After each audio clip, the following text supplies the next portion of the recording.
Assalamualaikum warahmatullahi Bismillah walhamdulillah wassalatu wassalamu ala rasulillah wa ba'd. Alhamdulillah, kita bersyukur kepada Allah kerana pada malam ini sekali lagi seperti yang telah kita janjikan, alhamdulillah, podcast Fikrah dan Hujah sekali lagi bersiaran secara langsung, menemui penonton yang menonton secara langsung di platform-platform yang telah tersedia, terutamanya PMT. Alhamdulillah.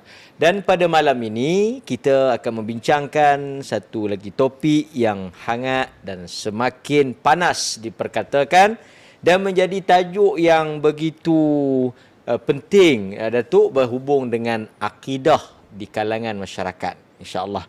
Dan Datuk, pada malam ini seperti biasalah, panel tetap kita masih lagi disambung kontrak. Sahib Samahah Mufti Perlis, Datuk Arif Perkasa, Profesor Dr. Muhammad Asri Zainal Abidin. Apa khabar, Datuk? Alhamdulillah. Dan pada minggu lepas beliau tidak bersiaran. Kali ini kita kembalikan penyerang utama kerana kurang meriah komen-komen kalau tak ada Dr. Zaimi. Kan? Jadi kembalinya Dr. Zaimi akan memeriahkan lagi komen-komen daripada para haters.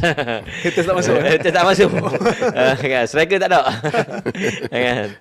Dan kita tampilkan bersempena dengan kedatangan tetamu daripada luar negara, Ustaz Nidal yang berkunjung ke Perlis sempena dengan program wacana ilmiah berkaitan dengan perbincangan dan perbahasan akidah, kerana beliau antara pengkaji aliran pemikiran akidah dalam Islam, khususnya Al-Asy'ariyah dan Al-Maturidiyah dan juga yang berkaitan dengannya. Jadi kita tampilkan khas beliau pada malam ini untuk mengupas daripada sudut pandang yang sebenar dan daripada sumber yang asal.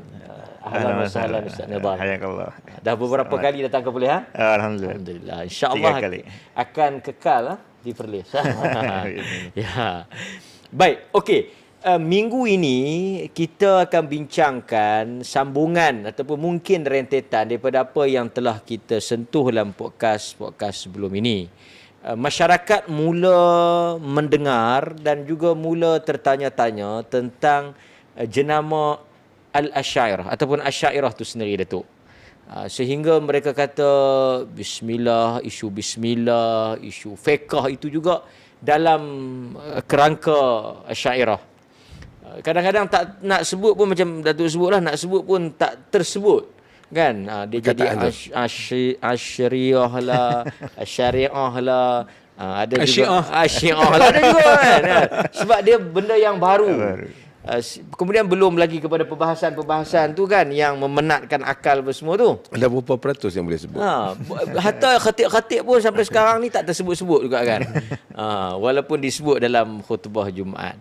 Jadi mungkin Datuk boleh mulakan gelanggang pada malam ini, nak bagi pencerahan apa yang kita nak bawa masyarakat dalam diskusi kita pada malam ini. Silakan, Datuk. Assalamualaikum warahmatullahi wabarakatuh. Alhamdulillah, salatu wassalamu ala rasulillah wa ba'd. Terlebih dahulu sebelum saya meneruskan pandangan dalam sesi kita kali ini, ambil ruang ni untuk mengucapkan takziah kepada keluarga Datuk Ahmad Yusuf Datuk Yusuf bin Ahmad, bekas Mufti Negeri Sembilan. Saya sempat dengan beliau juga semasa beliau menjadi mufti. Saya juga jadi ketika itu, dan kemudian beliau berhenti diganti dengan yang lain, dan juga sempat juga pernah pergi ke Mekah sekali dan berbagai lagi. Saya ucapkan takziah lah kepada keluarga beliau, dan semoga Allah Subhanahu Wa Taala mengampunkan seluruh kaum muslimin. Balik pada tajuk kita ni. Itu kita dah sebut dah, bukan nak kena kaji juga berapa peratus. Bukan soal faham lagi.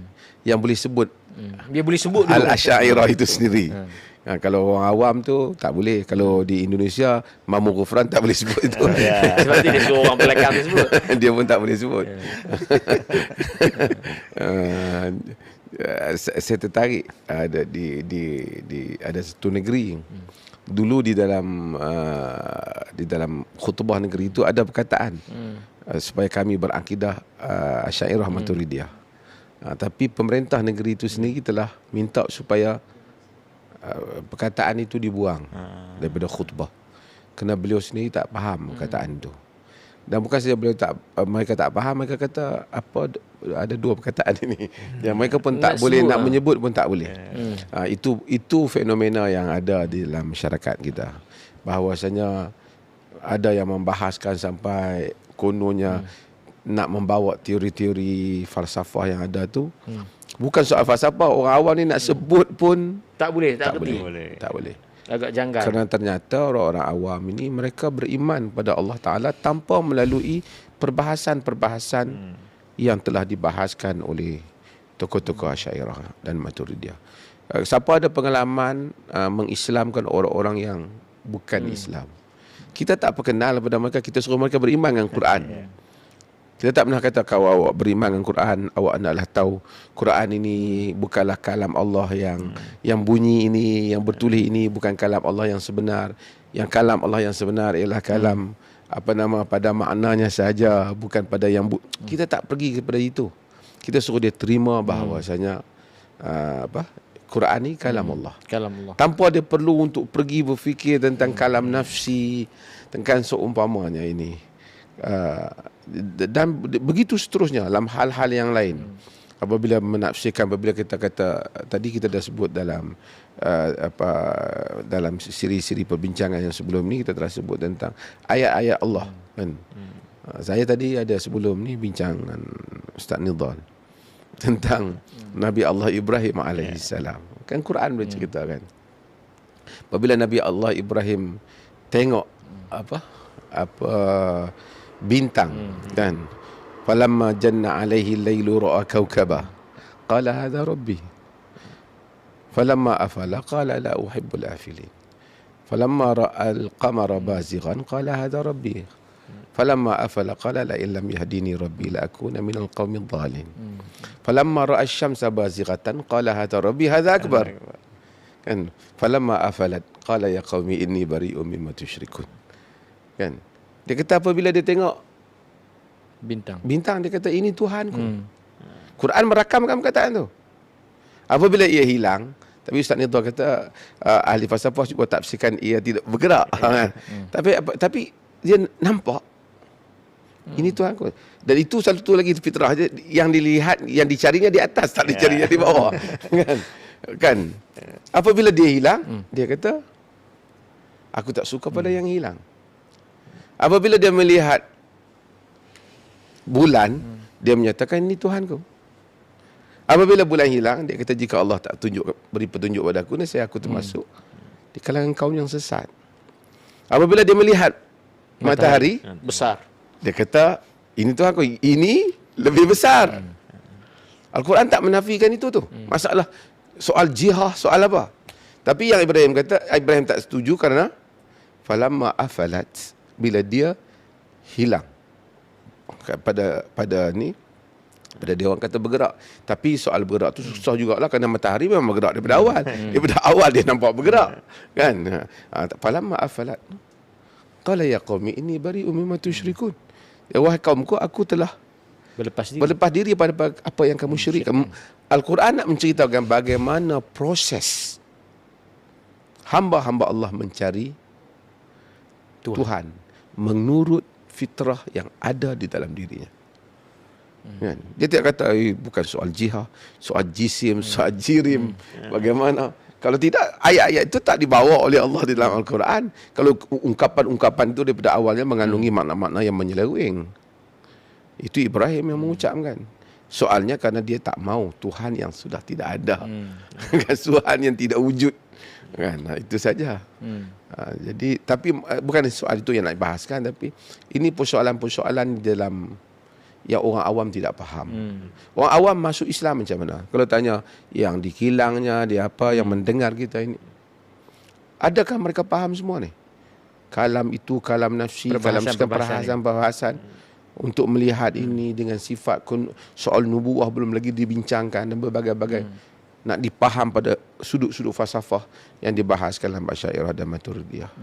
Hatta yang membaca kitab itu sendiri, beberapa orang yang benar-benar faham dengan segala pecahan-pecahan. Kalau manusia diminta untuk beriman seperti yang dibahaskan itu, saya ingat 3%, 4% manusia atas muka bumi ini pun sukar. Kan berapa orang saya ingat yang berminat, yang mampu. Jadi itu yang kita nak memberikan kesedaran kepada semua orang yang mendengar, supaya mereka jangan terlalu asyik terikut-ikut. Lalu mereka kata awak semua sesat sebab bukan Asy'ariyah. Awak sendiri pun tak faham Asy'ariyah apa, Maturidiyah itu apa. Ya. Itulah mukadimah saya. Okey. Jadi di atas mukadimah yang diberikan oleh Datuk Mufti tadi, saya nak pergi kepada tetamu. Biasanya kita bagi tetamu lah kan sebelum kita pergi kepada Dr. Rozaimi. Kita tengok dalam pembentangan yang ada Ustaz sebut dalam seminar yang lepas tentang As-Sanusi umpamanya, dia menyebut tentang tidak sah beriman. Itu Asy'ariyah lah. Asy'ariyah, di sisi Asy'ariyah lah kan. Sebab kadang-kadang orang kita ni dia Imam Syafi'i je dia kenal kan. Imam Sanusi ni dia tak pernah dengar. Yang di Kedah dulu Menteri Besar kan, Sanusi Junid tu oleh Selain. Dia kata kalau tak sah iman tu kalau tidak dengan dalil. Sedangkan banyak orang beriman itu dia beriman Allah wujud dengan fitrahnya kan. Jadi macam mana Ustaz melihat pendekatan Asy'ariyah dalam memahami akidah tu di kalangan masyarakat awam ni, sesuai atau tidak? Ya. Jadi yang pertama perlu poin utama isu ini adalah seseorang untuk tahu Allah Subhanahu Wa Taala apakah perlu dalil atau tidak, apakah harus dengan dalil atau tidak. Ini berdasar pada satu isu lain. Apakah manusia itu tahu Allah Subhanahu Wa Taala secara alami, secara fitri? Ya. Seperti halnya kita semua bayi yang lahir lalu dia tumbuh menjadi anak kecil, lalu tumbuh balik, dia paham dia ini ada. Dia paham dia ini ada setelah sebelumnya lahir dan seterusnya. Itu semua tak perlu dalil. Karena itu sesuatu yang dia rasakan, sesuatu yang pasti. Dia pun paham bahwa dia punya ayah, punya ibu, tidak perlu dalil, punya asal usul. Fitrah. Fitrah dan badihi. Kalau sudah macam ini tak perlu dalil, tak perlu cari dalil. Karena benda ni dia sudah jelas. Orang mencari dalil itu untuk sesuatu yang belum jelas. Sesuatu yang belum diketahui itu dia cari petunjuknya. Misalnya kita datang ke Perlis, saya tidak tahu di mana rumah Ustaz Mat Rizal. Saya cari dalil, saya cari map, saya tanya orang. Tapi kalau saya sudah di depan rumah Ustaz Mat, tak perlu cari dalil. Tak perlu saya meragukan keberadaan rumah ini untuk kemudian saya dapat dalil lalu saya yakin. Karena sebetulnya saya sudah yakin. Nah, ini satu isu penting.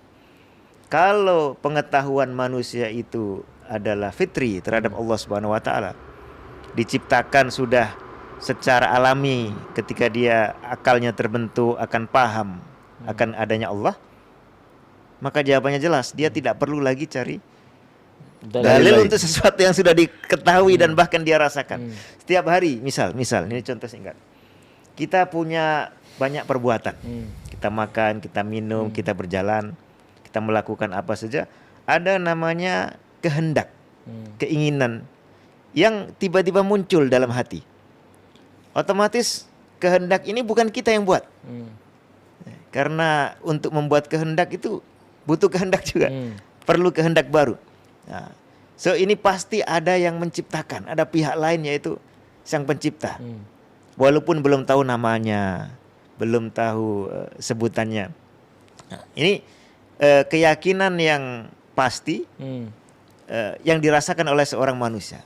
Tapi kalau keyakinan terhadap Allah diharuskan atau dimestikan ada dalil itu berdasarkan pemahaman bahwa orang lahir kemudian tumbuh dewasa tidak secara otomatis punya pengetahuan atau keyakinan tentang Tuhan.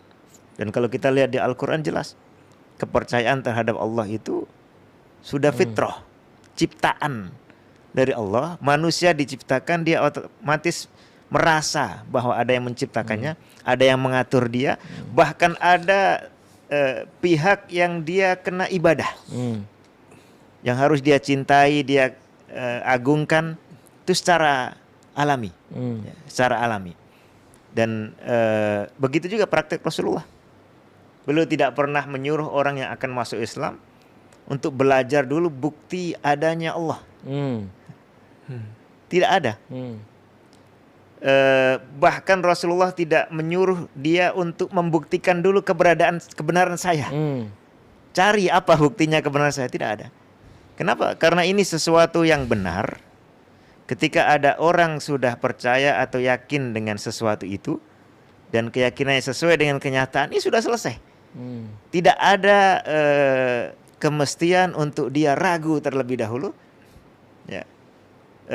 Tapi langsung melakukan kewajiban atau konsekuensi, langsung sholat, langsung beribadah dan seterusnya. Ya, ibarat kata orang sudah masuk ke masjid, dia langsung tahiyat masjid, tidak perlu keluar untuk supaya bisa masuk lagi.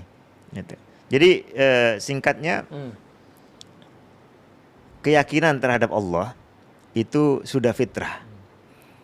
Keperluan terhadap dalil itu hanya diberikan atau ditujukan kepada orang yang mendapatkan keraguan di tengah-tengah perjalanan. Mungkin dia kena syubhat atau apa. Ini baru diperlukan ilmu untuk meyakinkan dia keberadaan Allah. Dan itu tidak rumit, sangat mudah. Ya, seperti dikatakan oleh orang Badui, kalau bekas jejak kaki onta menunjukkan adanya onta, ya, apalagi adanya gunung yang sedemikian besar. Adanya langit dan bumi, ini pasti menunjukkan adanya pencipta yang maha tunggal dan maha menguasai. Sesuatu yang sangat mudah. Tapi dalam Sanusi itu tidak memadai. Dalam Sanusi itu dasarnya adalah Dan fitrah saja tidak memadai. fitrah tidak memadai. Fitrah saja tidak memadai, perlu kepada dalil. Akli. Tapi belum menemukan dalil ini banyak yang rumit. Sehingga berusaha mencari dalil yang paling mudah yang diberikan kepada masyarakat awam. Maka punya akidah khusus untuk akidatu an-nisa wal wildan. Akidah yang diberikan untuk perempuan dan anak-anak kecil yang kira-kira mereka akan paham. Padahal kalau anak kecil atau perempuan baca ini, untuk membaca, memahami, itu pun sulit. Ya. Untuk tahu maksudnya itu pun sulit. Dan kalau dia bisa paham, itu akidah yang ditalkin juga. Bukan yang dicetuskan oleh kepahaman. ditalkinkan, Diajar. dimasukkan. Bukan pula hasil nazar. Bukan dia yang mengkaji. Bukan dia mengkaji. Seakan-akan manusia itu tidak lahir dengan fitrah meyakini Tuhan. Ya, Tapi ia lahir dalam keadaan kosong. Tanpa pengetahuan tentang Tuhan. Ya, Seakan-akan begitu. Seakan-akan begitu. Bahkan Ataupun mereka kalau sendiri, dia ada pengetahuan tentang Tuhan, itu hanya taklid dengan lingkungan. Hanya ikut-ikut saja. tapi tokoh-tokoh mereka mengatakan dalam bab akidah itu tidak boleh bertaklid. Ya, tidak boleh bertaklid. Inilah. Tidak boleh bertaklid dalam arti kalau dia bertaklid, imannya tidak sah. Tidak sah. Ya. Sehingga menjadi kafir. Atau minimal imannya sah, tapi dia melakukan sebuah kesalahan atau dosa. Ya. Ya, kesalahan atau dosa orang karena beriman kepada Tuhan hanya dengan taklid. Taklid itu maksudnya diikut saja. Ikut bapaknya, ikut ibu dia. Tidak dari ilmu. Nah, tidak dari ilmu atau nazar. Kalau yang digambarkan Al-Quran, manusia datang, begitu dia sudah akil balik, ilmu itu sudah ada. Nah, orang yang sudah punya ilmu tidak perlu taklid, tidak perlu nazar pula. Dia sudah tahu. Macam rumah ni sudah depan mata, sudah. Tidak perlu cari bukti lagi. Bagi mereka yang masuk Islam, yang mana mereka ini ataupun yang beriman, kerana mereka memang telah di atas keyakinan tentang Tuhan dalam diri mereka. Mereka tak tahu semua argumentasi yang dikemukakan oleh ahli-ahli kalam seperti yang dikemukakan oleh As-Sanusi dan seumpamanya. Adakah akidah mereka sah?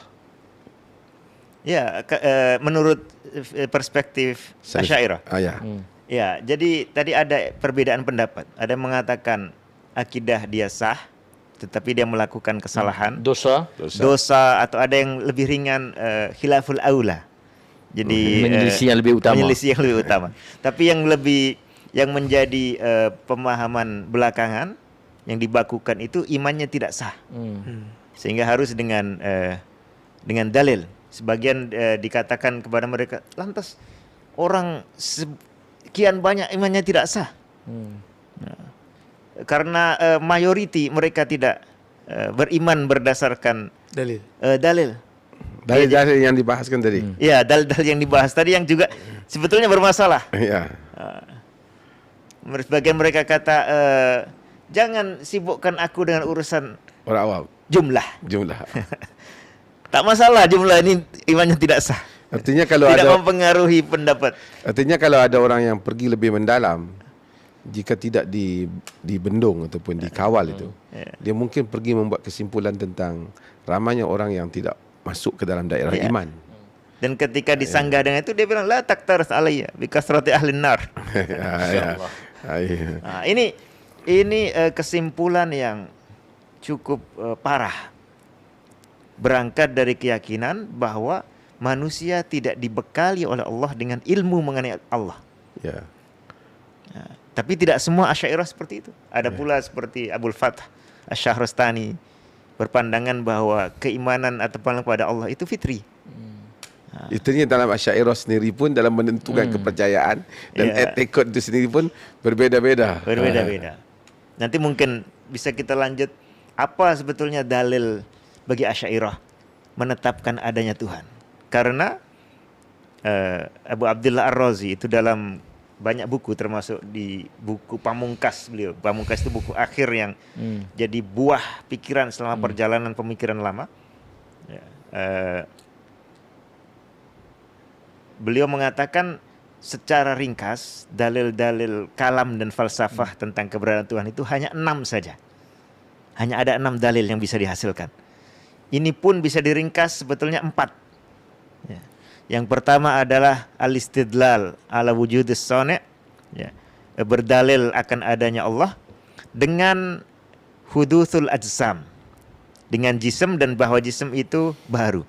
Satu. Yang kedua dengan hudutsus sifat, bahwa sifat-sifat itu baru, maka semua yang punya sifat berarti juga baru, sehingga butuh pencipta. Sifat-sifat tertentu. Lalu kemudian berdalil dengan imkanu al-ajsam, bahwa jism ini mungkin. Mungkin itu karena dia punya tarkib, tersusun dari 2 bagian, sehingga dia tidak mesti ada karena tergantung dengan bagian yang lainnya. Atau hudutsu imkanu as-sifat, bahwa dia punya sifat maka sifat ini kontingen atau mungkin. Ar-Razi menyimpulkan ini saja, 4 dalil ini saja yang bisa dihasilkan oleh mutakallimin dan falasifah. Tetapi yang banyak digunakan Ahli kalam dan falsafah. Kalam dan falsafah gabungan. Yeah. Itu hanya menghasilkan 4 dalil. Tetapi yang tidak mereka pakai justru dalil dengan hudutsus sifat. Itu boleh menyebutnya begitu. Dalil hudutsus sifat, al-istidlal ala wujudis sani' bi hudutsis sifat. Beliau kata dalil ini justru melimpah di Al-Quran. Al-Quran banyak menceritakan air berubah menjadi awan, awan kemudian berubah menjadi air lagi, air sperma berubah menjadi janin, kemudian nanti janin meninggal mati menjadi tanah lagi. Sifat-sifat dia berubah secara total. Ini menunjukkan bukti adanya pencipta yang mengatur perubahan itu. Dan di alam ini setiap hari ada ribuan jutaan perubahan. Ya kan? Satu saja itu sudah menunjukkan adanya pencipta. Dan itu yang melimpah di Al-Quran, kata Ar-Razi. Itu pula yang digunakan oleh para nabi, kata beliau. Tapi itu tidak digunakan oleh mutakallimin, tidak digunakan oleh falasifah. Mereka justru berdalil dengan tiga dalil yang lain tadi, yang satu persatunya punya masalah besar. Ya. Ini baru bab nak beriman dengan kewujudan Tuhan. Ya, baru. Jadi, okey, secara ringkas lah. Dalam Ustaz mendepani masyarakat awam, secara umumnya kerana selalu dakwaan yang dimomokkan, yang selalu dinyatakan, umat Islam ini majoritinya Asy'ariyah. Di Malaysia ke di dunia ni mazhab yang terbesar Asy'ariyah bersama dengan Jamaah Sawadul A'zam dan sebagainya lah. Majoritinya Asy'ariyah. Yang bukan Asy'ariyah ni dia kira bukan Ahlus Sunnah wal Jamaah lah, dia nak ke arah itu. Benarkah masyarakat awam ini memahami dan beriman dengan akidah itu dalam pendekatan Asy'ariyah? Asy'ariyah. Yang mereka pun sulit nak Ya. sebut. Yang mereka juga sulit nak sebut tu. So yang kita mendengar pun agak penat juga. Ya, jadi satu mazhab itu bisa diidentifikasi. Kita kena identify seseorang ini bermazhab A atau B. A atau B. A atau B. Itu dengan satu dari dua cara. Pertama, dia memang mengaku seperti itu. Mazhab Syafi'i. Maka kita katakan dia Syafi'i. Walaupun dia tak faham, dia mengaku ya? Ya, pertama nanti bisa dicek. Ya. Saya Maliki, kita bilang dia Maliki. Nah, satu. Yang kedua, dia tak ada cakap macam tu, tapi kita tahu isi pikiran dia, pemikiran dia, pandangan dia sama cocok dengan mazhab tersebut dalam masalah-masalah yang khas mazhab itu. Bukan dalam masalah yang umum. Kalau dia kata saya bersyahadatain, kita tidak bisa simpulkan bahwa dia Maturidi atau Asy'ari, karena itu semua begitu. Ya, harus perkara-perkara yang khas mazhab itu. Ya. Tapi kalau dia kata Al-Quran itu makhluk, Asy'ariyah. Nah, itu pun tak khas Asy'ariyah. Pasal Mu'tazilah pun juga. Mu'tazilah, bahkan Asy'ariyah secara statement lafal mengatakan Al-Quran ghairu makhluk. Ya, tapi nanti ada rincian. Nah, jadi yang kedua ini yang lebih akurat. Ya. Tapi kalau yang pertama itu bisa kita katakan dia Asy'ariyah. Ya, dia Asy'ari, kalau mengaku saya Asy'ari, tapi kita kena cek kecocokan pandangan dia. Kalau dia hanya mengaku saja, artinya dia suka dengan mazhab Asy'ari walaupun tidak menggunakannya. Tidak menggunakannya. Islam pun ada Islam, kalau di kita di Indonesia nyebutnya Islam KTP. KTP itu kartu tanda penduduk. Dia tulis Islam, tapi dia tidak solat, dia tidak zakat, tidak Malaysia puasa. dipanggil Islam IC. Islam IC ya. Dekat pengenalan IC. Islam. Sama KTP. Nah, itu. Dan yang seperti itu tidak muktabar, ya, tidak jadi pertimbangan. Tidak boleh jadikan kayu ukur. Ya, tidak boleh jadi kayu ukur. Sepertinya kisah bila Ustaz sebut tu, ada satu kisah Ibn Kathir mengaku dia adalah Asy'ari. Apa kata siapa yang menyebut apa, Ibn Qayyim apa yang Burhanuddin, Ibn Qayyim. okey. Dia mengatakan kalau bulu menutup seluruh badanmu, engkau mengatakan kau Asy'ari, tidak ada yang percaya kerana kau adalah anak murid Ibn Taimiyah. Maksudnya perlu melihat kepada pegangan. Tapi itu ada sedikit berbeda karena Imam Ibn Katsir itu merasa Al-Asy'ari di akhir hayatnya sudah kembali ke mazhab Ahlussunnah, ke mazhab Al-Hadis, ke mazhab As-Salaf As-Salih, sehingga apabila beliau mengatakan saya Asy'ari, referensinya itulah ke Asy'ari di akhir hayatnya. Dan dia mencatatkan itu ya. Ya, mencatatkan itu. Okey. Boleh? Ya, sila. Ya, nanti kita lanjutkan lagi. Sila. Okey, Dr. Ruzaimi, dalam hal ini antara benda yang kita sebut dalam masyarakat kan, Dr. Ruzaimi ada buat kajian sikit lah kan, buat undian tu. Ada yang kata nak tahu tentang akidah masyarakat tak boleh buat macam tu. Tapi daripada dapatan tu memang bukan Asy'ariyah yang difahami oleh masyarakat awam kan. Cerita sikit, dan kalau boleh nak jawab pun kita bagi ruang lah untuk jawab. Okay, Assalamualaikum warahmatullahi wabarakatuh. Alhamdulillah wassalatu wassalamu ala Rasulillah wa ba'd. Terima kasih Ustaz Ahmad. Saya bersama Datuk Mufti dan juga Ustaz Nidal yang bersama kita pada malam ini. Sebenarnya apabila ramai di kalangan asatizah di Malaysia ini dan mungkin juga di Indonesia yang mengatakan Asy'ariyah itu adalah majoriti pegangan umat Islam bukan saja di Malaysia tetapi di dunia. Itulah selalu yang kita dengar, Asy'ariyah ini pegangan majoriti. Asy'ariyah ini pegangan majoriti. Asy'ariyah ini pegangan majoriti, dan selalu disebut Perlis ini adalah pegangan minoriti, satu pegangan yang asing, pegangan yang ganjil dan sebagainya. Jadi kita nak buktikan, adakah yang mengatakan Asy'ariyah ini pendapat majoriti itu benar ataupun tidak. Jadi kita tanyalah kepada netizen, yang mana netizen yang dianggap sebagai termasuk dalam majoriti itu, adakah mereka faham apa yang dikatakan sebagai Asy'ariyah itu?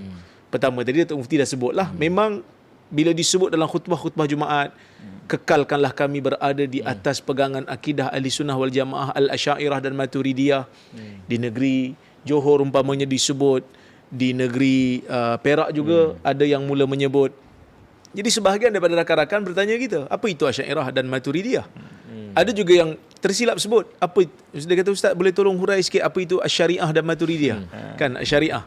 Kan ada juga yang menyebut Asyiah dan sebagainya, menunjukkan mereka itu juga sebenarnya tak faham. Jadi nak membuktikan kepada asatizah yang di Malaysia ni yang selalu ada perasaan syok sendiri, kan, Ustaz Nidhal sebut pede, kan, percaya diri. Maksudnya dia terlalu confident mengatakan Asy'ariyah ini adalah pegangan majoriti, Maturidiyah ini adalah pegangan majoriti umat Islam.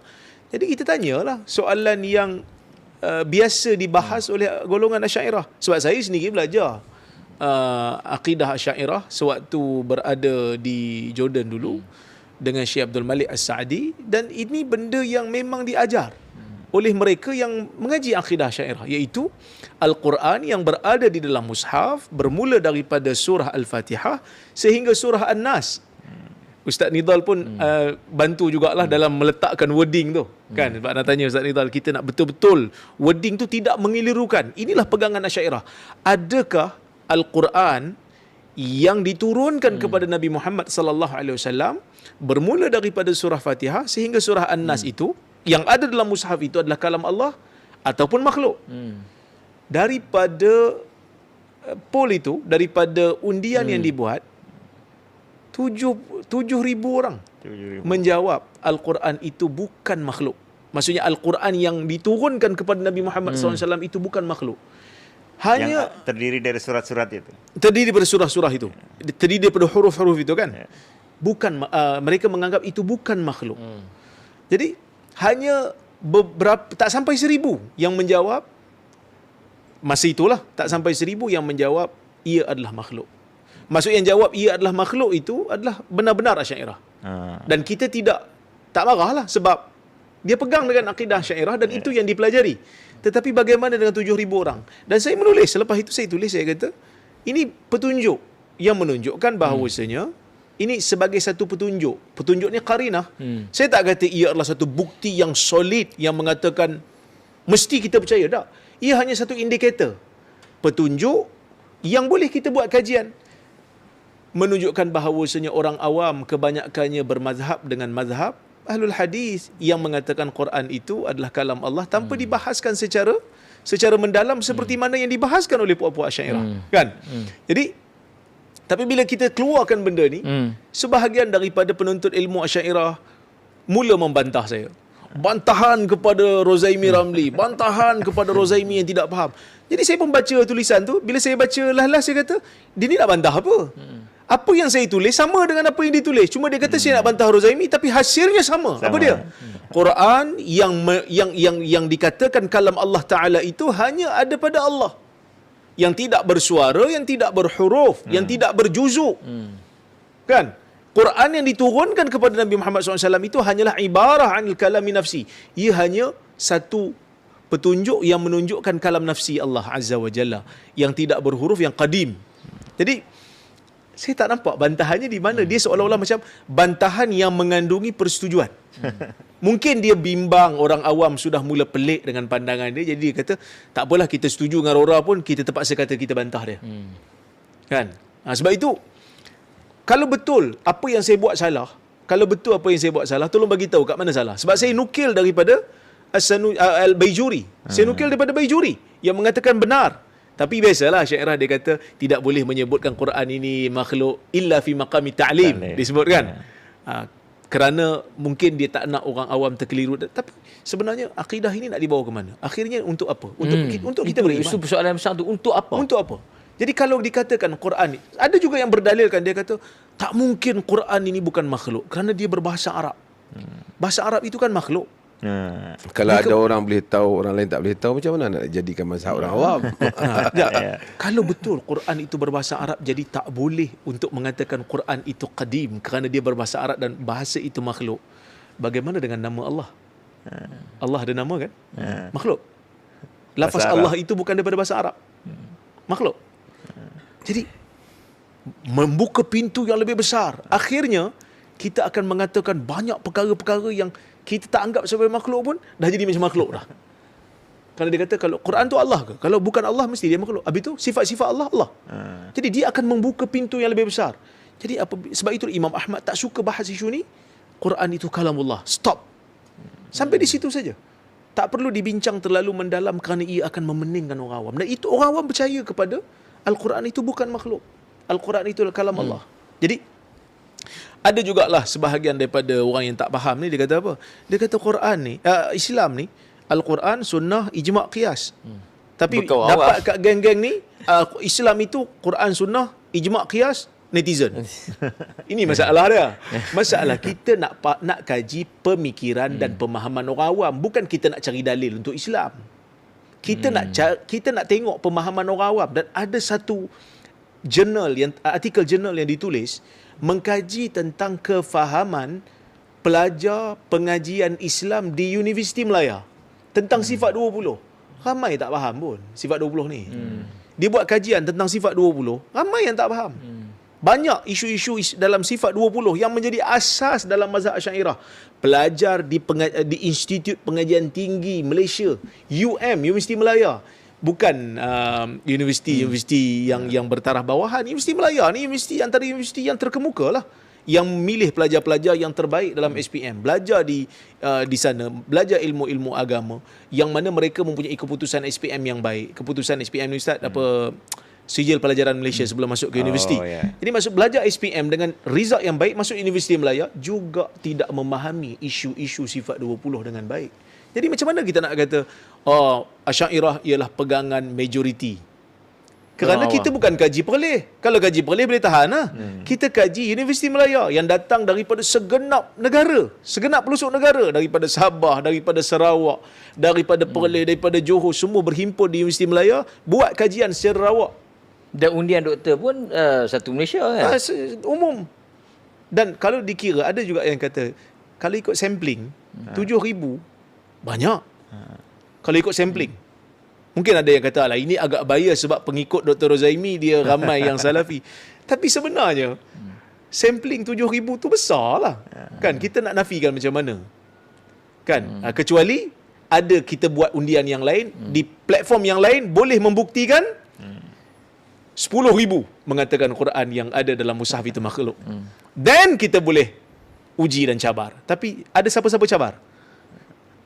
Mereka tidak cabar. Mereka hanya bantah yang berisi pengesahan dan sebahagian daripada mereka kata, janganlah tanya orang awam bukan faham. Dah selama ni yang kata pegangan majoriti masyarakat adalah Asy'ariyah. Siapa?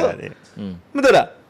Itu belum cerita pasal isu-isu yang lain, isu-isu kasb dan lain. Lagilah orang awam tidak memahaminya. Isu perbuatan Allah dan sebagainya. Jadi sebab itu saya kata isu Asy'ariyah dan Maturidiyah ni sebenarnya daripada awal kita tak mau masuk pun berbincang. Tetapi apabila diasak pegangan Negeri Perlis, kita rasa kita kena bagi tahu sikit pada masyarakat apa itu Asy'ariyah supaya mereka kenal. Ustaz tak tanya orang yang menjawab makhluk itu, macam mana Allah ciptakan Al-Quran? Dengan kun yang juga kalam ke? Atau dengan apa? Dan kunnya itu makhluk atau bukan? Betul juga. Dia sebenarnya isu ni ialah kalau ada katalah orang mau faham cara Asy'ariyah, pada saya tidaklah antara dia cakap, tapi apabila dia jadikan itu pengukur kepada akidah orang. Kalau awak tak mau faham macam mana saya faham Tuhan seperti falsafah, artinya awak telah terkeluar daripada ahli sunnah dan sesat. Dan sebenarnya macam kita dah sebut, tujuannya itu lain. Tujuannya kerana dia berbeza dengan kita bab-bab yang lain. Bab-bab isu yang amalan sunnah dan tak sunnah yang lain. Jadi dia mencari satu senjata. Dia berjumpa dengan senjata ilmu kalam ni yang telah menjadi pegangan Asy'ariyah dalam beberapa hal yang dia pun sebenarnya bukan menguasai Asy'ariyah tu. Dalam beberapa bahagian saja. Dan dia menyatakan ni ada kelompok ni yang mengaku mereka aliran ahlul hadis ataupun seumpamanya yang menyamakan Allah dengan makhluk, sedangkan Allah laisa kamitslihi syai'. Pasal apa mereka samakan Allah dengan makhluk? Kerana mereka kata mereka menerima ayat Allah ada tangan, Allah ada wajah, menerima seadanya ayat itu. Tapi sedangkan orang yang menerima itu telah menyatakan laisa kamitslihi syai', Allah tak sama. Tak sama. Kalau ikut Asy'ariyah, mereka juga kata bagaimana dengan tadi yang disebut Tuhan mendengar dan melihat. Makhluk juga mendengar dan melihat. Adakah Tuhan sama dengan makhluk? Asy'ariyah kata tak, kerana melihat dan mendengar dia tidak seperti itu. Tapi kalau Mu'tazilah itu telah menyamakan. Sebab itu soal mendengar dan melihat itu telah dijadikan isu oleh Mu'tazilah untuk disatukan dengan zat. Soal melihat Allah umpamanya. Melihat Allah, Mu'tazilah tidak melihat Allah. Kan? Juga Syiah juga tidak melihat Allah. Kerana itu juga ada. Tapi Asy'ariyah dengan ada kalau bisa perincian. dilihat sama dengan makhluk. Kalau lihat sama dengan makhluk. Tapi Asy'ariyah kata ada pula caranya yang mana boleh lihat tapi perincian tak sama pula dengan makhluk. Tapi bukan seperti makhluk. Artinya Tak konsisten lah. Tak konsisten. Kenapa awak tak terima saja idea apabila orang menyatakan Allah itu seperti yang disebut tentang dirinya Quran. Sama ada dia ada di aras ke apa, tapi dia tidak sama dengan makhluk. Laisa kamitslihi syai'. Tapi Datuk, ada benda yang menarik tu. Cerita pasal melihat Allah ni. Waktu perbahasan di mana Allah, Asy'ariyah, sebahagian daripada asatizah Asy'ariyah mengatakan Allah tidak bertempat.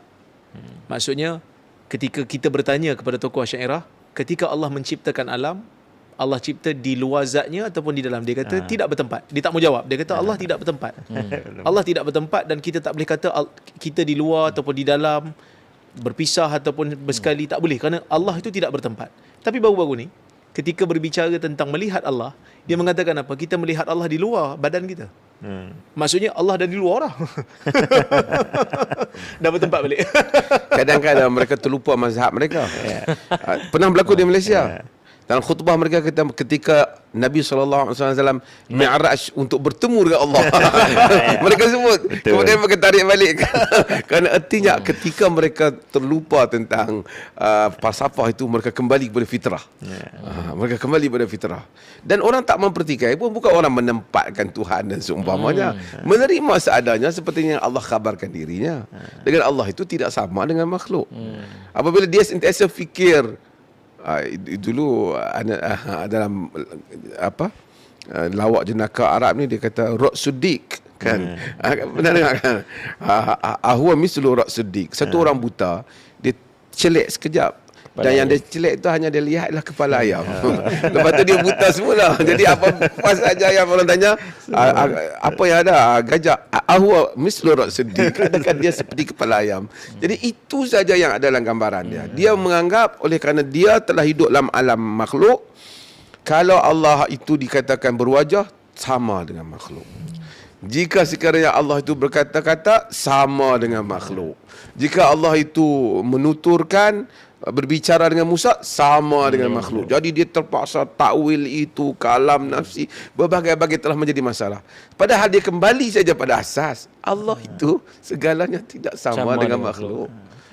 Biarlah apa pun ayat yang Allah gunakan. Kerana Abu Jahal tak timbulkan isu ni, Abu Lahab tidak timbulkan isu ni, semua orang tak timbulkan isu ni pada zaman orang menentang Nabi. Padahal mereka menentang Nabi, mencari macam-macam alasan untuk mempersendahkan Nabi. Mereka tak nampak ruang nak mempersendahkan hari ini. Kerana dia tahu asasnya Muhammad telah letakkan laisa kamitslihi syai'. Datuk melihat perbahasan sifat 20 ni dalam masyarakat ni memang diajarlah. Tapi dalam masa yang sama kita tengok kepercayaan kepada bomo kan dalam mutakhir ni, khurafat, kubur dan sebagainya itu juga dahsyat. Seolah-olah macam dia tak ada nak dibawa. Itulah yang mereka nak sibuk tentang sangat. Tauhid rububiyah, uluhiyah, asma dan sifat. Itu seolah-olah menjadi salah besar. Dan ini kita akan bicarakan dalam podcast yang lain. Agenda penyentuhan agama yang kenapa nak dibuang 3 hal ini. Okey. Itu yang mereka bahaskan. Mereka tak bahaskan tentang tangkal mangkal, tentang sebahagian khurafat itu jadikan 20 sifat wajib, 20 sifat mustahil, satu sifat harus, 41 digabungkan, dijadikan rajah, dijadikan tangkal. Ada di Malaysia, ada macam-macam lagi. Itu tak kira bunga bomoh Mak Zain dia lagi, dan tak kira lagi Mama Ghufran yang mengaku dia Syairah Maturidiyah. Bahasa semut lagi. Bahasa semut. Kesemuanya mereka itu menggunakan, kerana bukan kita kata apa yang dibahaskan tentang sifat 20, 13 ataupun 7 sebelum tu langsung tidak ada fungsi dalam perbahasan itu. Ada asas yang menyebabkan mencetuskan perbahasan itu. Ada isunya yang dibangkitkan. Tapi apabila isu tu nak dibawa, dijadikan semua orang awam kena faham seperti itu. Padahal orang awam tu tak terlibat pun dengan, dia tak pernah baca buku Aristotle, dia tak pernah baca buku Plato, dia tidak pernah terkena tempiasan falsafah seperti yang terkena pada zaman Baghdad. Untuk apa? Kerana dia nak diheret kepada itu. Dia telah beriman secara fitrah. Dia telah lahir, dia tahu daripada kecil. Tak terkena berapa ramai orang yang dengar ini, kalau kita bahas, yang dalam netizen ke di kalangan golongan agama yang terbabit dengan isu-isu Asy'ariyah, Maturidiyah, Salafiyah dalam masalah ayat sifat. Berapa orang dalam kalangan umat Islam? Ada 10%? Tak ada pun. Saya ingat mungkinlah kalau paling banyak 10%. 90% kalau umat Islam tak tahu hal ini. Mereka tahu Allah itu, mereka baca Allah, berdoa, mereka mengangkat tangan, mereka membaca Al-Quran. Ketika mereka menyebut Ar-Rahman, mereka doa Tuhan di atas aras. Mereka tak pernah terbayang Tuhan sama ada duduk di atas aras, kemudian sama dengan makhluk seperti mana ustaz-ustaz bersirah. Tak ada mereka. Tak ada. Fitrah mereka telah menafikan hal itu. Yang adalah iman, kepercayaan kepada kewujudan Tuhan yang Maha Agung. Tak ada pun.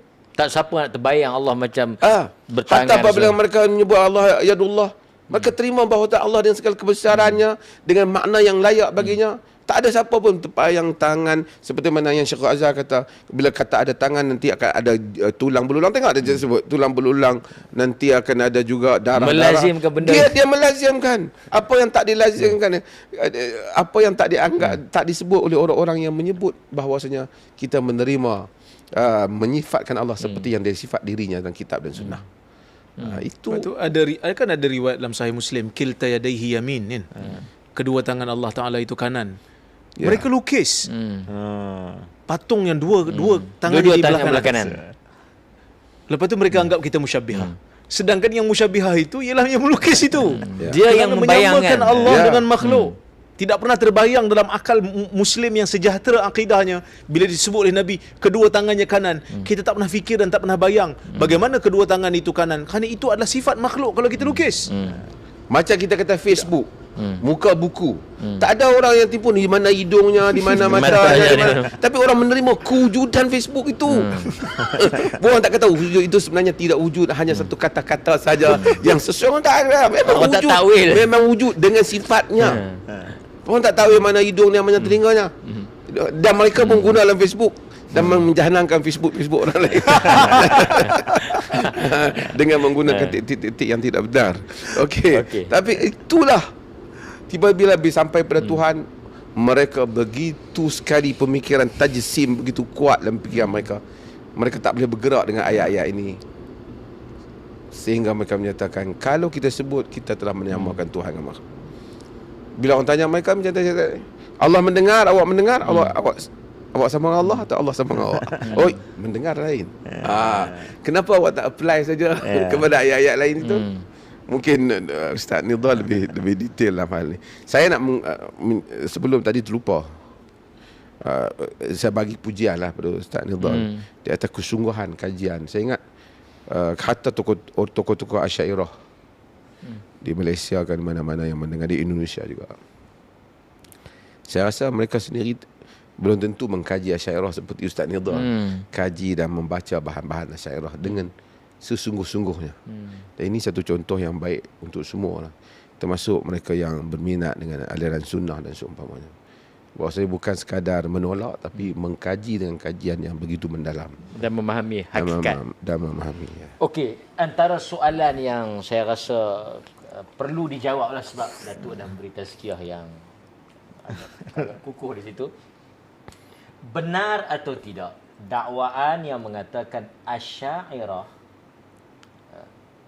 ada kaitan dengan Aristotle dan terkesan ada sumber perbahasannya dan sebagainya. Ada sanad. Ada sanad.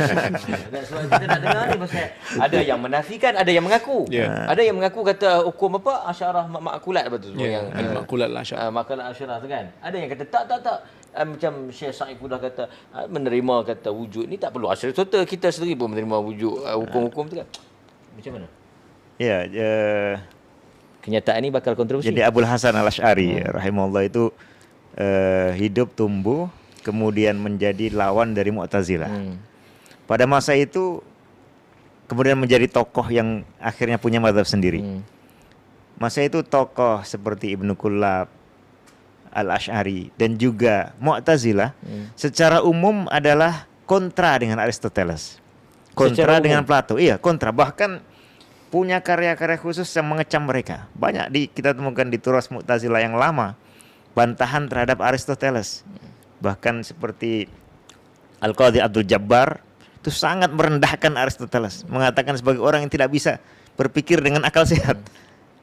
Jadi mereka ini secara umum mutakalimin saat itu membantah falasifah, termasuk membantah ikon-ikonnya Aristoteles, Aristotle, Plato dan yang lain. Tapi mereka punya pemikiran tersendiri yang ternyata sebagiannya itu cocok dengan kekeliruan dari Dibangkitkan oleh Aristotle. Yunani ini. Yunani. Ya, misalnya konsep Tuhan yang statis, Tak bergerak. mover, menggerakkan tetapi dia tidak bergerak. Macam mana nak menggerakkan tapi dia diam? Itu Aristoteles punya konsep dicerangkan oleh Ibnu Rushd, mengatakan menggerakkannya bukan dengan melakukan apa-apa. Tapi alam ini punya rasa suka dengan Tuhan, maka mereka akan bergerak.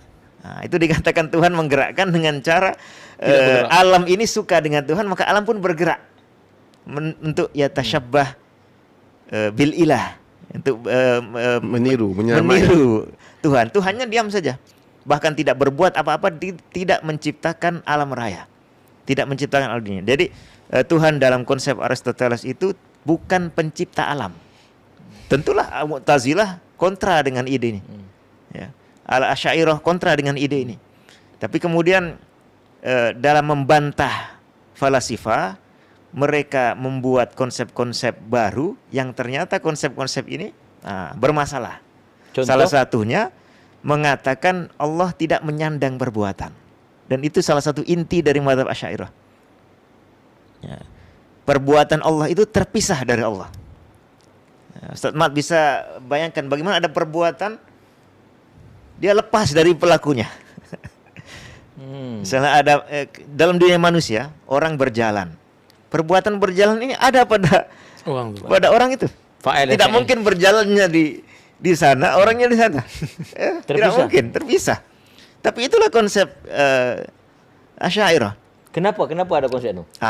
Ini penting, pertanyaan penting. Kenapa ada konsep itu? Sebab mereka kembali tadi ke pembuktian adanya Tuhan. Mereka hanya punya satu dalil yang bisa diandalkan. Disebutkan oleh Al-Juwaini dalam Al-Irsyad. Dalil ini intinya adalah disebut dalilul a'rad. Intinya adalah sesuatu yang menyandang perkara baru itu pasti baru. Dia perlu pencipta. Maka penciptanya tidak boleh. Jangan sampai pencipta ini menyandang sesuatu yang diikat baru. Dengan dia. Perbuatan pasti baru. Karena perbuatan didahului oleh iradah. Dia didahului yang lain, maka dia pun baru. Jangan sampai Tuhan ini menyandang perbuatan. Maka rusaklah semua kaidah bahasa, kaidah akal sehat. Dalam bahasa kita tahu ada fa'il, ada fi'il, ada maf'ul. Jadi Tuhan ini tak berbuat lah di sisi Asy'ariyah. Tidak menyandang mereka tidak bilang tak berbuat. Itu jelas. Tidak menanggung perbuatan. Tidak menyandang ya. Dia membuat perbuatan ini tidak ada pada diri Tuhan. Tidak ada pada Tapi zat. perbuatan itu tak disandar kepada Tuhan. Ya, perbuatan ini disebut sebagai perbuatan Tuhan, tapi tidak ada pada Tuhan. Ya. Sulit dipikir masuk akal. Awam pun kalau ditanya tak. Kerana kita banyak isu lah kan. Dan memang itu konsep bermasalah, bukan sekedar konsep yang rumit. Kalau rumit itu biasa dalam ilmu, orang awam tidak paham karena memang rumit. Perbahasan-perbahasan Tapi benar, isinya benar kalau dipahami. Ini bukan hanya rumit tapi bermasalah diperkarakan oleh mereka sendiri. Makanya Ar-Razi di dalam banyak buku ya. Termasuk sejak buku-buku kalamnya Khas Asy'ari Al-Arba'in, apalagi buku-buku yang besar ya. Nihayatul Uqul misalnya, Al-Matalibul Aliyah, itu menyatakan bahwa ini tidak bisa dihindari oleh semua firqah. Bahwa adanya hawadith pada diri Al-Qadim itu tidak bisa dihindari. Mau lari kemana pun pasti akan terpaksa itu. Bertemu juga dengan isu itu. Bertemu juga dengan Yesus. Apa contohnya cara menghindari? Dalam akidah Asy'ariyah ada istilah ta'alluq. Ta'alluq ya. Ya, kaitan. Ta'alluq. Jadi menurut mazhab Asy'ari Allah punya iradah, punya kehendak. Ini orang semua sepakat, ahlu sunnah Allah punya iradah. Tapi peliknya dalam mazhab Asy'ari iradah Allah hanya satu, Tak berjuzuk. tidak berbilang, Tidak tidak berbilang. berjuzuk. Jadi iradah menciptakan bumi dengan iradah menciptakan langit itu satu saja. Sama dengan iradah sama dengan iradah memberikan nikmat kepada manusia. Sama dengan iradah menjadikan satu hewan itu mati. Ini semua dianggap satu benda aja. Yaitu dianggap satu hal, yaitu iradah satu yang qadim, sudah lama. Jadi tidak ada iradah baru. Yang sedia kala. Yang sedia kala Yang dan azali. azali, tidak berubah, tidak bertambah. Mereka nak mengelakkan Tuhan itu masuk dalam isu masa juga. Ya, dalam isu masa dan Isu perbuatan. masa. Dan perbuatan. Bila ya. Tuhan telah masuk dalam perbuatan dan masa, ada permulaan. dan Lalu Tuhan ada pertanyaan. Ah.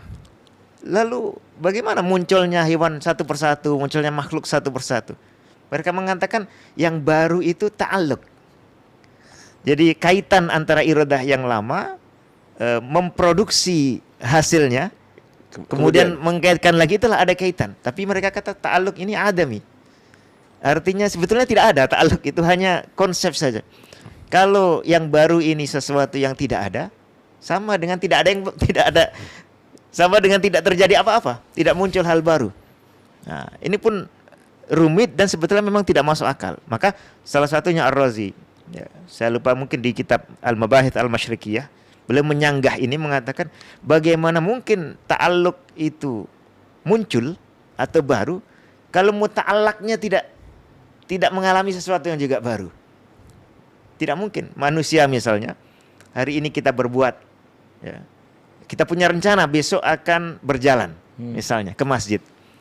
Pada saat akan terjadi, kita melakukan perbuatan itu. Kalau tidak melakukan perbuatan, hanya bersandar pada rancangan hari kemarin, Tidak berarti muncul, itu tidak tidak muncul. terwujud, tidak Tidak akan muncul. terwujud. Harus ada sesuatu baru yang dilakukan. Ketika seorang pencuri ataupun penzina melakukan kecurian atau kezinan, perbuatan itu disandarkan pada siapa? Perbuatan itu kata mazhab Asy'ari qaimun bil insan, ada pada manusia, tetapi pelakunya Allah. Pelakunya Allah. Ya, jadi pelaku perbuatannya Allah, tapi perbuatannya ada pada diri pihak lain. Nah, ini pun tak masuk akal. Kalau saya yang berjalan, maka berjalan itu ada pada saya. Bukan ada pada Betul, orang lain, ya. ada pihak lain. Yang disalahkan yang pembuat ataupun yang pihak yang memiliki? Yang pihak tadi. Ha? Yang disalahkan pihak tadi. Nah, pihak tadi ada caranya di dalam mazhab Asy'ari untuk deal dengan seperti ini. Dia disebut kasib. Kasib, ya. Nah, disebut kasib. Kasib itu bukan fa'il. Nah, ini pun bertentangan dengan bahasa, bertentangan dengan akal sehat. Ya, kalau secara pemahaman normal, kasib itu orang yang berupaya atau berbuat, ya, itu dengan cara melakukan perbuatan, lalu perbuatan ini menghasilkan pahala atau dosa. Itulah kasab yang benar. Ya. Jadi perbuatan ini menghasilkan dosa atau pahala. Jadi iktasab atau kasabah, ada hasilnya. Ya. Hasil buruk maupun hasil baik. Tapi kalau perbuatan misalnya orang tidur, kemudian tangannya bergerak, itu dia berbuat, tapi tidak menghasilkan Dosa dan pahala. dosa atau pahala, itu tidak disebut kasab. Artinya kasab itu fi'il. Sama je. Sama, salah satu jenis fi'il. Nah, itu pemahaman yang benar. Tapi dalam mazhab Asy'ari dibedakan, kasab bukan fi'il, fi'il bukan kasab. Mainan bahasa untuk mewajarkan teori yang telah Itu mereka dari bina. teori, dan memang ada istilah di Quran, iktasab, kasabat. Nah, Jika saya menulis satu WhatsApp masa ke ustaz, saya mengutuk dan memaki ustaz. Saya menulis. Yang salahnya siapa? Yang di jadi WhatsApp. dalam mazhab ini yang disebut katib itu ustaz, Ya. tapi alladzi fa'alal kitaba Allah. Ya. Yang bertanggung jawab ustaz. Yang kasibnya yang bertanggung jawab. Tak apa, mungkin Ustaz Nidal boleh cerita sikit. Tadi cerita bab iradah dengan ta'alluq. Tapi mungkin boleh dibahaskan tentang Allah bersifat melihat, tetapi melihat Allah Ta'ala itu qadim dan ta'alluqnya itu mungkin boleh dihuraikan. Ya. Supaya Ketika Allah melihat, ketika kita sekarang Allah melihat. bagaimana Dia melihat Syekh sekarang memandang? atau dia Adakah melihat Allah pada sedang qadim? melihat kita ataupun bagaimana? Ya, kalau dalam konsep ini jadi pertama saya nak bagi tahu dulu. Melihat dan mendengar itu tidak disepakati sebagai sifat yang qat'i oleh Asy'ariyah. Ada sebagian Asy'ariyah meragukan sifat ini. Karena dalilnya katanya hanya dalil sam'i, bukan dalil akli. Kalau dengan dalil akli cukuplah ilmu, sifat ilmu. Tidak perlu ada sifat melihat atau mendengar. Karena itu sudah diwakili oleh sifat ilmu dan tidak ada dalil baru. Ini satu. Ya. Tapi bagi Asy'ariyah yang menetapkan kedua sifat ini, ya, Khilaf di kalangan Syairah. ya itu tadi ada khilaf. Ya kita kena tanya orang awam ikut yang mana? Allah melihat atau tidak melihat? Kamu melihat, kamu mazhab Allah melihat tak mendengar, atau kamu hanya mazhab Allah berilmu saja? Kemudian ada dua isu terkait dengan melihat dan mendengar. Yang pertama, yang Allah melihat itu, ya, kapan? Apakah bila? Apakah ketika yang dilihat sudah ada atau sebelum yang dilihat ada? Okey. Kalau dia bilang melihatnya itu qadim, sudah semenjak dahulu. Ustaz kena terjemah sikit qadim tu ke orang awam yang dengar ni tak faham. Azali. Qadim itu eternal. Sedia ada. Sedia ada. Sebelum tak ada kaitan Sebelum dengan, yang lain-lain. Tak ada kaitan dengan masa, dengan Ya. tempat, dengan apa. Kalau ditetapkan Allah melihat secara azali atau secara qadim, artinya Allah sudah melihat Datuk sebelum Datuk ni ada. Itu tak masuk akal. Bagaimana bisa dilihat dia tak ada? Itu bukan melihat. Itu mengetahui bahwa dia nanti ada. Ya. Kalau melihat itu harus yang dilihat memang sudah ada. Nah, Karena dia nak mengelakkan Allah termasuk di dalam sistem masa itu, ya. ya. Terikat dengan masa. Terikat dengan Kalau diharuskan atau dimestikan melihat itu yang dilihat ada, maka berarti sebelum adanya objek itu Allah belum melihat. Setelah adanya objek Allah melihat. Jadi Allah Kalau objeknya hilang Allah tidak lagi melihat dia. Kalau sebelumnya tidak melihat, kemudian melihat, lalu tidak lagi melihat, berarti ada yang baru bagi Allah. Ada yang baru bagi Allah. Ini yang berusaha dihindari akhirnya dengan istilah tahayyu. Jadi sifat melihat itu sifat qadim, tapi hanya potensi. Sama lah dengan isu mendengar. bukan Itu yang disebut aktif. ta'alluq soluhi tu. Ya, kemudian ada ta'alluq soluhi, lalu ada ta'alluq tanjizi. Nah, yang baru itu adalah ta'alluq tanjizi. Tapi ta'alluq tanjizi ini kembali lagi katanya perkara yang tidak ada. Itu soal melihat dan juga sama juga soal mendengar, kan? Ya, sama Ada dengan yang sama. Itu isu pertama. Isu kedua dalam konsep Abul Hasan Al-Asy'ari, dan ada khilaf pula ini di kalangan Asy'ariyah. Beliau mengatakan semua yang ada bisa dilihat. Jadi suara pun bisa dilihat. Ya. Dan semua yang ada bisa didengar. Warna pun bisa didengar.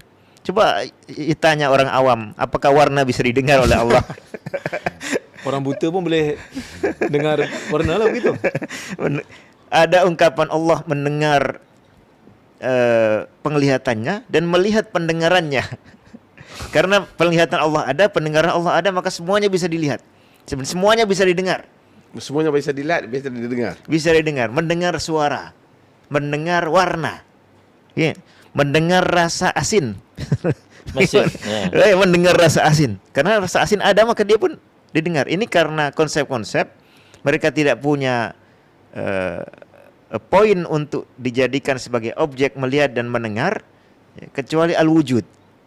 Maka semua yang wujud bisa dilihat dan bisa didengar, lalu tidak ada perbedaan jelas antara mendengar dengan melihat. Kalau semua yang dilihat bisa didengar, semua yang didengar bisa dilihat, lalu apa beda makna dua sifat nih? Kembali kepada satu makna mereka, yaitu ilmu lah. Ilmu akhirnya. Makanya sebagian kalangan mutaakhirin tidak lagi semangat memperkuat dua sifat ini. Lalu dikatakan dalilnya hanya sam'i. Kalau dalil sam'i ya ditafwid. Itu kembali kepada isu asal ya, Mu'tazilah tentang masalah mendengar dan melihat itu artinya begitu kuat pengaruhnya di dalam perbahasan Asy'ariyah itu sendiri ya. Di dalam nak merongkaikan apa yang telah ditimbulkan oleh ini semua karena lari dari menetapkan sesuatu yang baru pada diri Allah. Sebab Allah itu qadim, zat yang qadim tidak boleh lekat pada zat yang qadim, itu sesuatu yang baru. Sesuatu yang baru. Itu pun kaedah yang mereka buat. Ada pelik ya. Kalau kita lihat kenapa seperti itu, mereka mengatakan kalau sesuatu yang qadim itu ada dengan hal baru, berarti ada hal baru yang berulang-ulang. Sekarang melakukan, sebelumnya lagi melakukan, dan seterusnya. Mereka kehilangan argumen a'rad tadi. Kehilangan bukti keberadaan Tuhan yang hanya tinggal satu. Sementara itulah modal utama mutakallim. Jadi secara nilai positifnya, mutakallim itu punya pekerjaan membuktikan keberadaan Allah. Lalu mereka bekerja hanya mendapatkan satu natijah, argumen. Kalau argumen ini dikorbankan, habis. Gugur yang lain. Gugur modalnya, tidak punya modal untuk bukti, runtuh semua. Runtuhlah Islam. Ini yang barang yang kita ada sekarang nih. Lihat nih. Ini telah ada atau sentiasa ada? Dari segi Asy'ariyah. Dari segi baru ada.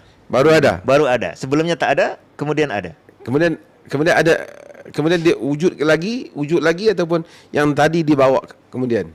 Ini ada isu lain lagi ya. Namanya al-aradu la yabqa zamanain. Jadi Asy'ariyah punya, Al-Asy'ari khususnya, Al-Baqillani juga, dan saya rasa sebagian Asy'ariyah tidak menerima ini, tapi ini menjadi dominan di dalam mazhab Asy'ari. Ada konsep bahwa arad itu aksiden atau sifat makhluk. Mungkin mudahnya begitu ya. Sifat makhluk dikatakan menurut Asy'ari, sifat makhluk itu, yaitu arad itu, tidak bertahan dua masa. Jadi kalau misalnya warna, ya, warna benda ini. Ini ada warna merah. Ini sekarang misalnya jam 12 ada warna. 1 jam lagi warna ini pun ada. Tapi warna ini tidak sama dengan yang tadi. Suatu yang berbeda. Bahkan bukan 1 jam, beda menit pun beda. Bahkan beda saat atau second pun, pada setengah detik, setengah menit pun beda. Jadi selalu berganti-ganti. Jadi bendanya, materinya tetap, tapi warnanya yang di depan dato ini itu berganti terus. Warna hitam saat ini tidak sama dengan warna yang tadi. Warna yang tadi hilang, musnah. Allah ciptakan lagi yang baru. Tanpa Allah berbuat. Allah sentiasa penciptaan itu berlaku. Tapi tanpa Allah yang mencipta. Tapi Allah melakukan apa-apa. Tanpa Allah menyandang perbuatan apa-apa. Maksudnya. Supaya Allah tidak termasuk dalam pada alam yang baru. Aktivitas. Kalau orang awam normal kan kita katakan, apakah Allah setiap hari berbuat? Ya pasti berbuat. Wa kullu yaumin huwa fi sya'n. Al-Hayyul Qayyum. Bagaimana menjadi Al-Qayyum bagaimana disebut Al-Qayyum kalau tidak mengatur, tidak berbuat? Maksudnya begitu sulit untuk memahami perbahasan falsafah Asy'ariyah, walaupun mereka menafikan, mereka mengambil daripada Aristotle dan semua, tetapi pukulan perbahasan Aristotle itu tetap melekat sehingga terbawa-bawa cara yang tidak sama. Semua, tapi ada inti yang bermasalah itu yang terbawa-bawa. Yang intinya sebetulnya kalau orang berpikir normal ya, Allah itu kan mulai dari ayat pertama awal-awal dalam surah Al-Fatihah, Alhamdulillahi Rabbil Alamin. Rabbul Alamin itu yang senantiasa mengatur alam. Bagaimana pihak yang senantiasa mengatur alam tapi tidak melakukan perbuatannya sendiri? Ya. Itu bukan Rabbun. Ya.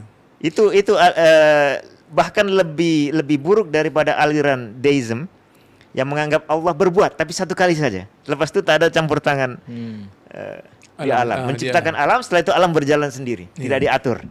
Ini lebih bagus dibanding sejak awal tidak pernah melakukan apa-apa pada dirinya. Sebab itu Fudail bin Iyad pernah sebut kepada seorang Jahmi kan. Dia kata ketika Jahmi itu mengatakan aku tidak beriman dengan Tuhan yang hilang daripada tempatnya ataupun bergerak-gerak, dia kata ana u'min bi rabbil ladzi Bi rabbin yaf'alu ma yasha. yaf'alu ma yurid kan.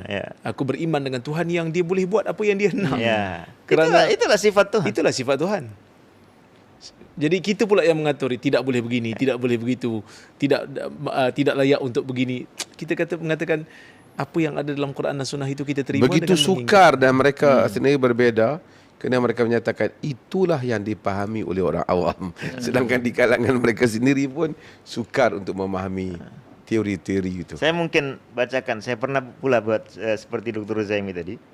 Jadi sedikit polling tentang, saya tak tanya ini Asy'ari apa Salafi apa Maturidi, karena itu kebanyakan hanya klaim. Saya tanya mendakwa saja. Dakwa. Soal-soal yang kalau dia jawab kita tahu dia ini ikut dengan buah dari pemikiran Asy'ari atau tidak. Misalnya, kapankah Allah menciptakan anaknya Nabi Adam? Ya. Majoriti menjawab normal, setelah Nabi Adam ada. Ya kan? Tidak mungkin Allah menciptakan anaknya Nabi Adam sebelum bapaknya ini ada. Jadi Allah kena ciptakan dulu bapaknya, lepas itu baru ciptakan baru. Ya, istilah kata itu baru ini sensitif dalam ilmu kalam. Hadis ini sensitif, disamakan dengan muhdats. Kalau muhdats itu pihak lain. Kalau hadis itu dilihat dulu ya. Setelah Nabi Adam ada, itu sekira 85%. Kemudian 11% menjawab sebelum Nabi Adam ada. Nah, yang itu Asy'ariyah tu. Asy'ariyah. Sebelum Nabi Adam ada, ya. Lalu ada lagi Ustaz, yang ketiga, sisanya lebih sedikit, kira-kira 4% itu bukan pada waktu tertentu. Bukan pada waktu tertentu. Jadi Allah menciptakan Nabi Adam bukan pada waktu tertentu. Lalu Nabi Adamnya muncul kapan? Ini anaknya Nabi Adam. Nah ini keberadaan alam. 84% juga menjawab terpisah dari Tuhan. Keberadaan alam 80%. Lalu ada 8% tidak terpisah dan tidak menyatu dengan Tuhan. Ini menghindari kata terpisah dari alam. Itu juga ada di mazhab Asy'ari, tapi kita kena disclaim itu ada di mazhab Asy'ari belakangan. Ya, kalau Abul Hasan Al-Asy'ari, Al-Baqillani itu mereka semua menetapkan tingginya Allah dan terpisahnya Allah dari alam. Tapi kemudian tokoh utama seperti Ar-Razi, ya, afallahu anna wa anhu, itu mengatakan Allah la dakhilal alam wala kharijah. Tidak di dalam alam, tapi juga tidak di luar alam. Tidak di mana-mana.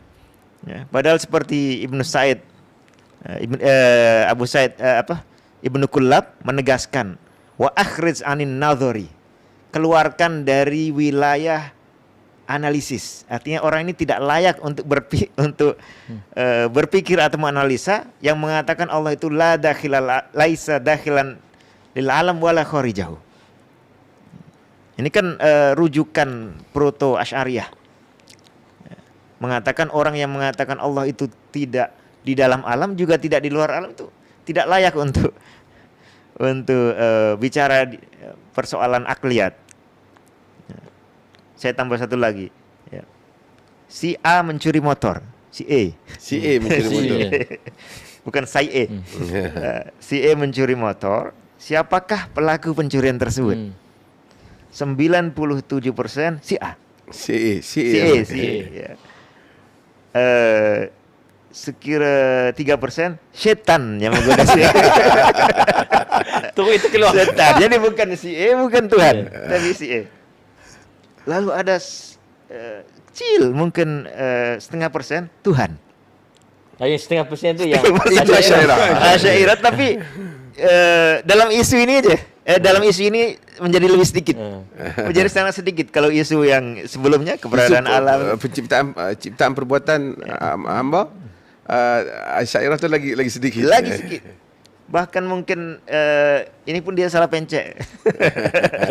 Salah tekan. Padahal ini isu yang sangat khas Asy'ariyah. Ya. Kalau yang tadi itu ada berbeda di dalam Asy'ariyah sendiri. Ini Tapi mendasar. ini mendasar yang membedakan orang itu Asy'ari atau bukan. Itu persoalan fi'il dan fa'il. Kalau berdasarkan itu, Asy'ariyah tu 3% pun tak sama. Ya. Kalau yang itu 0.5% lah. Mazhab salaf, mazhab syaitan dan satu mazhab Asy'ariyah. Itu pun Abul Ma'ali Al-Juwaini menentang guru-gurunya Asy'ariyah dalam isu ini. Dalam isu takdir ini. Terang-terangan dalam Risalah Nidhamiyah mengatakan kita tidak perlu taklid. Ya. Perkara yang jelas salah bertentangan dengan akal tidak perlu dipertahankan. Perlu bantah di situ. Dan Al-Juwaini dikecam oleh sebagian Asy'ariyah belakangan karena Berbeza. berbeda dari, artinya hilang keasy'ariyahannya dalam masalah ini. Tapi dia tidak jadi Wahabi lah. Tidak. Dan masih boleh hidup di negaranya. yang Dia masalah kalau keluar itu dia jadi Wahabi. 0.5% tu lagi sikit pada Kasim Petalon. artinya yang jawab ramai-ramai itu menjawab di atas fitrah. Di atas fitrah. Ya. Itu yang kita kata tadi balik pada fitrah. Karena polling ini begitu disebar cepat jawaban itu. Jadi dia spontan. Tidak bertanya ke Apa yang dia percaya? Apa yang dia percaya? Itulah yang dia percaya. Kan? Ya. Jadi macam mana kita nak claim? dan dia pun mungkin tak ragu. Ini pertanyaan jelas, Jawapannya jawaban jelas. jelas. Kalau kita tidak cuba perlu berhitung, tidak Ha. perlu berpikir. Kalau kita cuba gugat pun dia akan kata, betul ke? Kan? Takkan Tuhan yang melakukan. Begitulah. Kesimpulannya Datuk. Kesimpulannya kita boleh tanyalah. Anda atas fitrah atau atas falsafah? Asy'ariyah dan Maturidiyah. Doktor, kata-kata akhir setelah kita mendengar perbahasan yang begitu panjang. Sebab itulah kita kata kita tidak memusuhi mereka. Kita mengatakan dalam keluarga besar itu mereka ada keluarga Ahli Sunnah wal Jamaah. Tetapi untuk mengatakan inilah pegangan Asy'ariyah, inilah yang menjadi pegangan majoriti umat zaman berzaman, perlu dinilai semula. Kerana apa yang kita dapat buktikan, petunjuknya bukanlah bukti yang solid, tetapi telah dibuat di Indonesia oleh Ustaz Nidal, dan saya sendiri dah buat poll. Kalau betul nak menggugat poll yang kami buat, sila buat poll anda sendiri dan lihat jawapannya. Kita bukan tujuan nak menyatakan dia kafir dan apa. Tak. Itu langsung tidak menjadi tujuan. Kita nak menafikan kenyataan dia bahawasanya umat semuanya sama dengannya dan menyatakan bahawa selain daripada cara yang dia faham, berarti akidah itu salah. Itu dua perkara yang Sehingga nak menyempitkan hanya kepada itu dua tujuan. aliran. Itu tujuan kita. Jadi akhirnya Ustaz Nidham mungkin ada Ustaz Nidham, Ya, saya nak- kata-kata akhir Ya, setelah panjang lebar dengan begitu. Ya, sebenarnya isu ini sangat luas. Ya. Tadi tidak terkonsep atau sistematis apa yang kita betul. bicarakan, spontan. Tidak terangkum Tapi semuanya. ada satu pesan penting mungkin yang perlu kita ambil bersama. Jadi ketika kita bicara tentang akidah, apalagi menyangkut umat, menyangkut umat, itu perlu berbicara setelah punya pemahaman yang matang. Jangan sampai kita katakan Ahlus Sunnah hanya Asy'ariyah Maturidiyah, sementara yang mengatakan ini pun belum terlalu paham. Apalagi dia setelah diuji, akidah dia bertentangan dengan akidah yang khas yang dia kata Yang Asy'ariyah. dipegang oleh Asy'ariyah. Kenapa pula digabung Asy'ariyah Maturidiyah padahal dua-duanya Saling berentam. ya, pernah ada beberapa hal penting yang bertentangan. Sebagian dulu di masa Daulah Utsmaniyah, sebagian Maturidiyah mengkafirkan Asy'ariyah dan mengatakan mereka hasyuyah segala macam. Bagaimana dia gabung begitu saja? Dia tidak mungkin melakukan itu kecuali berdasarkan satu tradisi atau dikte yang diambil, taken for granted, ya, tidak dia pikir. Padahal ini juga akan menyebabkan yang lain menjadi tersisihkan. Ya, termasuk dirinya pun ketika dirinci itu Mungkin terkeluar daripada. ya keluar. Mungkin jadi orang yang pertama yang keluar gitu. Jadi isu-isu akidah ini perlu disikapi setelah kajian yang matang, apalagi ketika disampaikan ke publik atau umat. Lalu yang kesimpulannya juga penting, lanjutan dari ini, jangan jadikan orang-orang yang tidak maksum itu sebagai tolok ukur. Kalau kita ingin jadikan tolok ukur ahlu sunnah, maka dia adalah Quran, sunnah, dan ijma' para sahabat ataupun ijma' ulama secara umum. Jangan jadikan satu kelompok atau satu orang, apalagi satu aliran yang dulu diakui oleh Ibnu Asakir, semula kecil sedikit, bahkan ragu untuk menampakkan akidahnya di masyarakat. Bahkan di akhir-akhir seperti tadi kata Dr. Zaimi, ini jangan diberitahukan kecuali fi maqamit ta'lim, kecuali ketika pengajaran. Di luar pengajaran jangan diberitahukan bahwa Quran Al-Fatihah sampai An-Nas itu makhluk.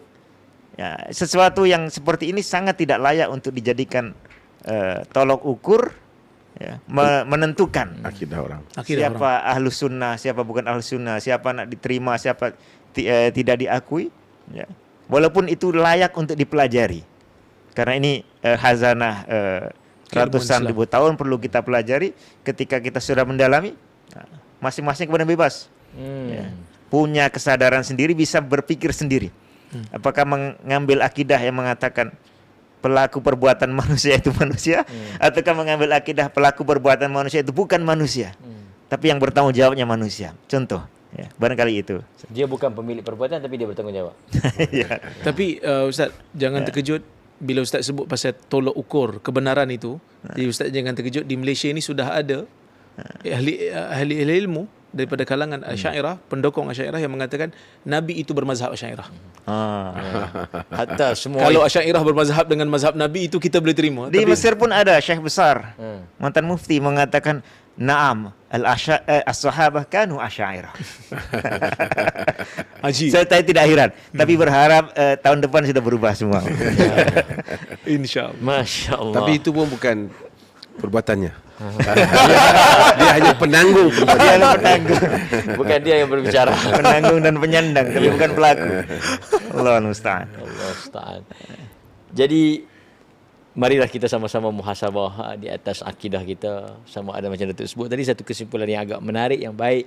Akidah di atas fitrah ataupun perbahasan falsafah yang akhirnya kita tak tahu nak bawa masyarakat itu ke mana. Mudah-mudahan Allah Ta'ala memberikan taufik dan hidayah, dan anda boleh mendengar apa yang telah dibahaskan oleh ketiga-tiga panel, khususnya daripada Ustaz Nidhal yang kita jemput pada malam ini, dan sesiapa yang ingin berdiskusi ataupun melontarkan bantahan dan jawapan balas, kita senantiasa terbuka dan mengalu-alukan, insya-Allah. Fikrah dan hujah bertemu lagi pada minggu hadapan, insya-Allah. Assalamualaikum warahmatullahi wabarakatuh. Waalaikumsalam warahmatullahi wabarakatuh.